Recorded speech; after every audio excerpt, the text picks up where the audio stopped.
How's it going, trainers? And welcome to our first Pokemon Go tips video of the year. Today we're hitting the ground running with 23 tips that you should know in 2023. So cue the intro and let's get into it.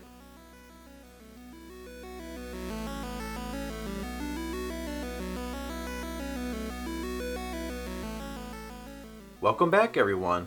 So around this time last year we put out a video with 22 tips and tricks we thought everyone should know. And from what I saw, a lot of you really enjoyed that video, so we thought we'd bring it back again this year for round 2. But since it's 2023, let's make it 23 tips this time. Also, like our previous video, these range from beginner's tips for those just starting out to more advanced tips for long-term veteran players. But either way, there's something for everyone here, so let's kick things off with our first tip, which involves shiny hunting. So when it comes to shiny hunting in Pokemon Go, the regular process of checking Pokemon has a couple second animation before you can flee. However, if you don't care about catching every Pokemon you encounter, there's a way to bypass this animation for a quick shiny check. If you turn on the AR mode on the catch screen, you'll be able to see the Pokemon instantaneously. Now if it isn't shiny, you'll be able to flee right away. But if it is, then I suggest turning off the AR mode since it's easier to catch on the regular catching screen. For our second tip, we recommend using your Elite TMs on Legacy moves. Now unlike regular TMs, these Elite ones will allow you to choose which moves you want to learn from a Pokemon's entire move pool, including Legacy moves. This is especially useful if you get a good IV Pokemon outside its Legacy move time frame. So what are some examples of good Legacy moves to TM? Well, for fast moves, giving Smackdown to Tyranitar will make it better for raids, while Wing Attack on Charizard will make it more offensive in PvP. As for charged moves, you can't go wrong with Psystrike on Mewtwo or Sacred Sword on Terrakion. And if you're looking for something for PvP, there's a number of exclusive moves that are great, like Zap Cannon on Registeel. There's just so many good Legacy moves we have at our disposal, so if you're going to use an Elite TM, I definitely recommend using it on exclusive moves. But moving on to our third tip, if you frequently participate in the Go Battle League, I highly recommend using a star piece when claiming your end of season rewards. Whenever a GBL season concludes, you'll be able to claim rewards based on how you did.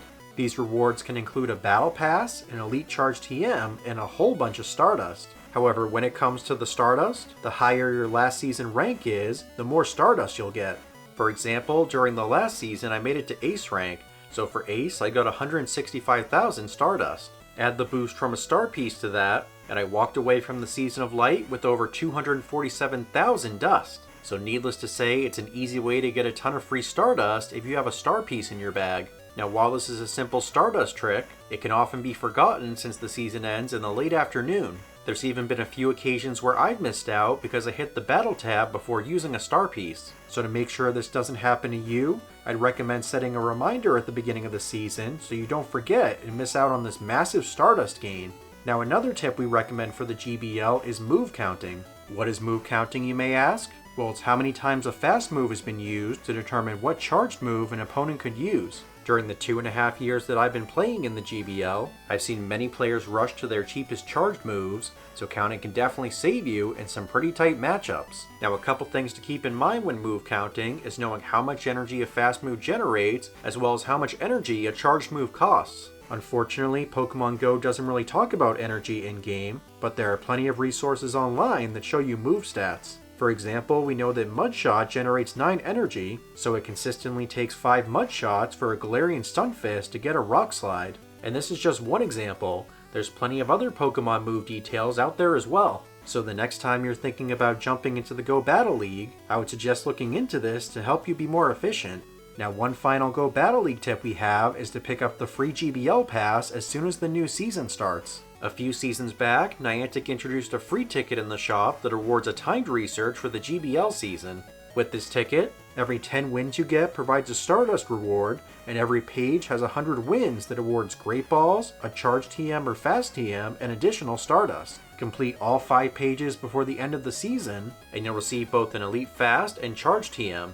But you can't start the research until you get the ticket, so make sure it's one of the first things you do in the new season before you start battling.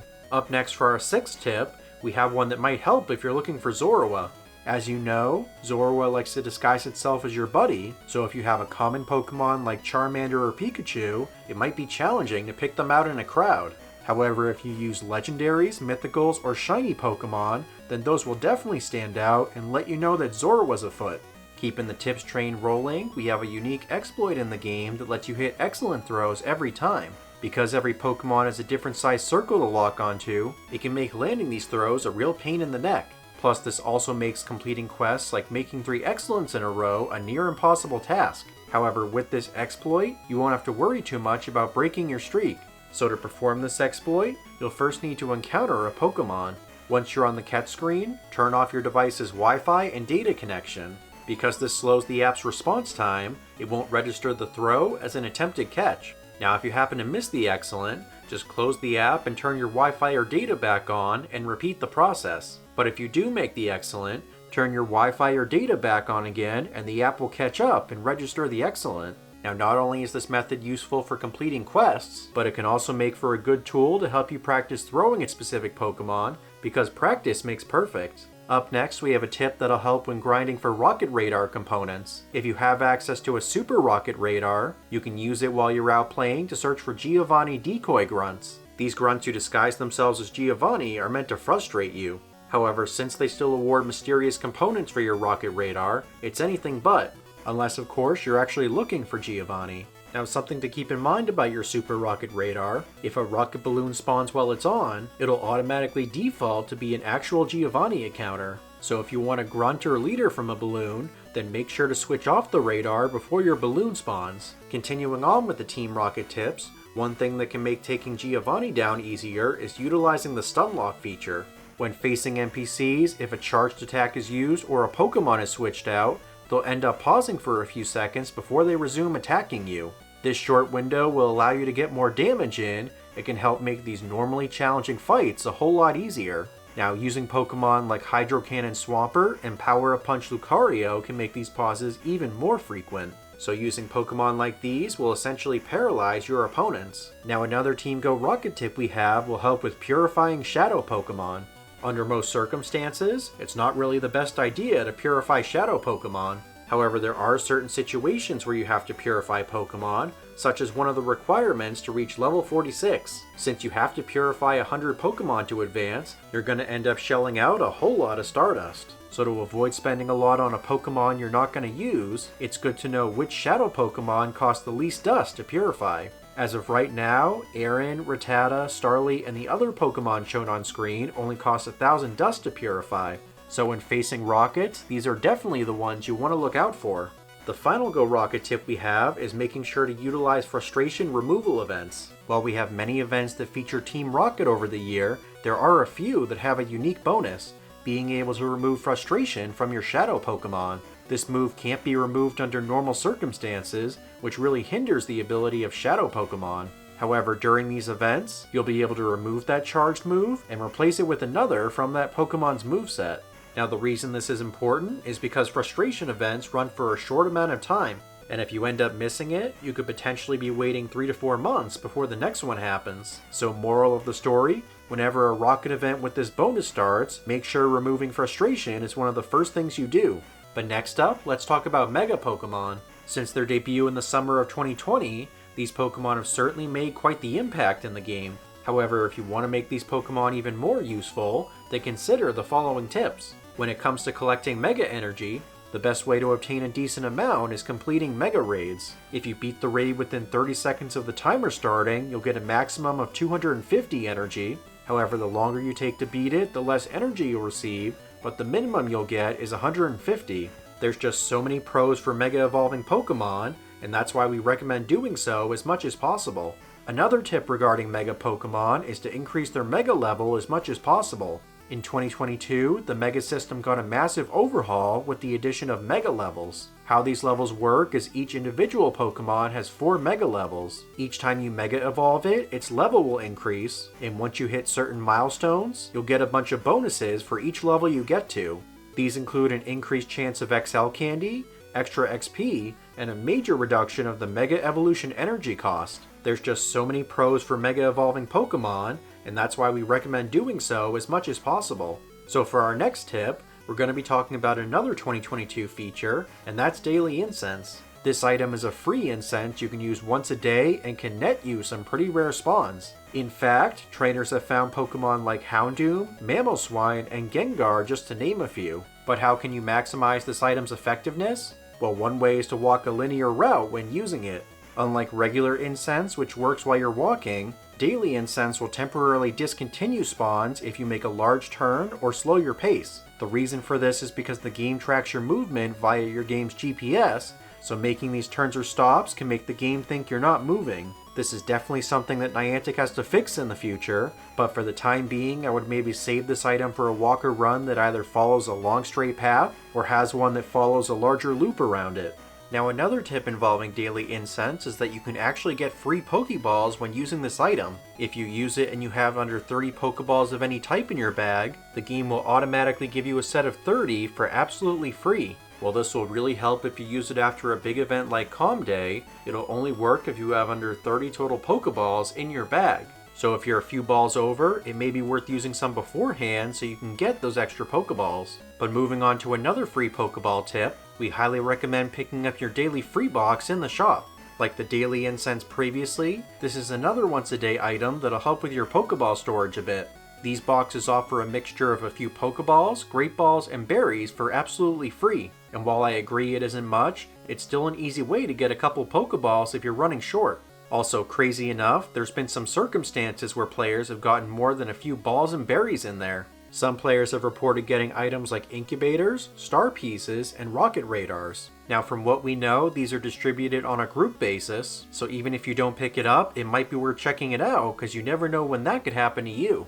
Up next for our 17th tip, we recommend using your infinite incubator to hatch smaller eggs over larger ones. For instance, let's say you have a premium one-use incubator in your bag, as well as 5 2Ks and a 10K in your egg space. In this situation, I'd recommend using your free one for the 2Ks and the premium for the 10K. You'll hatch all the 2Ks in the same time it takes the 10K to hatch. Thus you'll make the most out of your incubators, and you'll save yourself a little money as well. Up next, if you want to give your Pokemon a second charged move, then consider this tip. So giving Pokemon a second move requires candy as well as Stardust. This Stardust can range depending on the Pokemon, with some costing upwards of 100,000 dust. However, when it comes to baby Pokemon, these only require 10,000 dust to give a second move. Now once you evolve them, that number jumps to 75,000 dust, so it's more cost efficient to double move their baby forms. Moving on to tip 19, we're actually bringing back one of our older tips from 2022. And while it's nothing new, it's something we definitely encourage for new players, or if you're not doing it already. And that of course is to download and use Google Opinion Rewards. Now this service is simple. Every so often you'll get a short survey based on places you've been or shopped at. And by completing these surveys, you'll receive Google Rewards credit to use for App Store purchases. Sounds like a pretty sweet gig, right? Taking some easy surveys and getting some cash to use in Pokemon Go.